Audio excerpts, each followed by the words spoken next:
ABC Listen app today.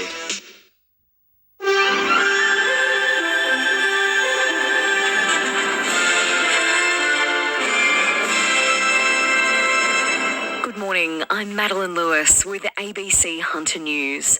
Lake Macquarie Police are asking for the public's help after a man was allegedly hit by a car during a break-in at a neighbour's house over the weekend. Police were called to Tumut Street, Dudley in the early hours of Saturday morning following reports a 42-year-old man had suffered leg injuries. Officers were told 4 men forced entry into a home and tried to steal a motorbike before being confronted by neighbours. Following a struggle, the 4 men fled in a vehicle, hitting another man. An investigation is underway and police are trying to identify the turquoise Volkswagen T-Cross and its occupants. Police are working to determine how a sports car ended up in the Williams River at Raymond Terrace. The submerged car was discovered yesterday morning by a boat skipper off the ramp near the Williams River Bridge. Police divers were called to the scene and confirmed no one was in the vehicle. Anyone with information is urged to call Crime Stoppers. The head of a Hunter carbon capture company is advocating for urgent climate action at the World Economic Forum's annual meeting in Switzerland this week. Global leaders will address the theme of rebuilding trust amid global challenges such as conflict and climate change. Sophia Hamblin-Wong is the chief operating officer at MCI Carbon.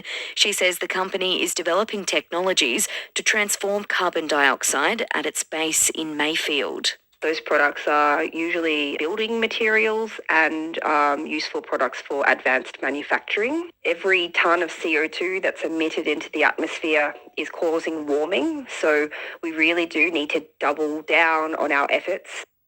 New South Wales Regional Roads Minister and Maitland MP Jenny Aitchison says changing the locations of mobile speed cameras may be needed to reduce the number of drivers speeding on local roads.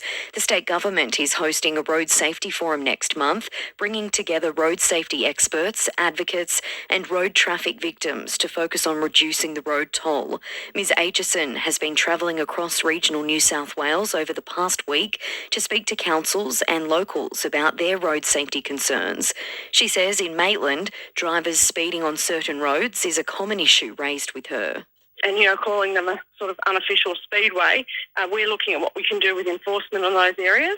But there is also avenues for speed cameras. There's currently about 2,600 spots for mobile speed cameras around the state. We're looking at increasing that, not so much the number of cars, but the places that they can go. A Newcastle researcher says it's about time the federal government provided much-needed funding for research into child brain cancer. There's no cure and limited options for treating DIPG, which kills up to 25 kids each year. A group of researchers, including Professor Matt Dunn from the Hunter Medical Research Institute, have put together a funding proposal for $21 million over 3 years. Professor Dunn says philanthropists and grieving families are funding current research, and it's time the government stepped up. We've made giant steps in terms of our understanding of the disease in the last 10 years since the disease was really characterised and understood at a genomic level.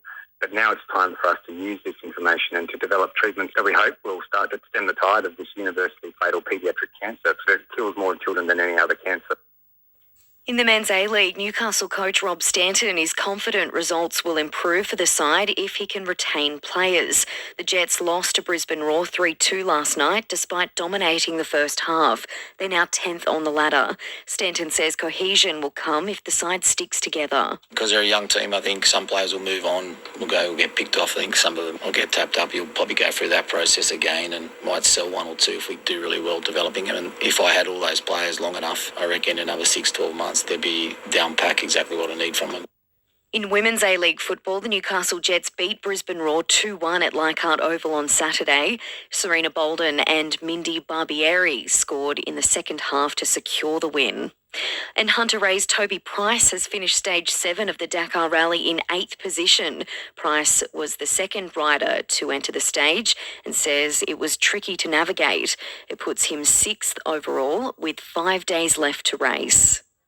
Cloudy in the Hunter today, very high chance of showers, the chance of a thunderstorm, possibly severe. Newcastle heading for a top of 24 degrees, Maitland and Singleton 25, Scone 27. ABC News.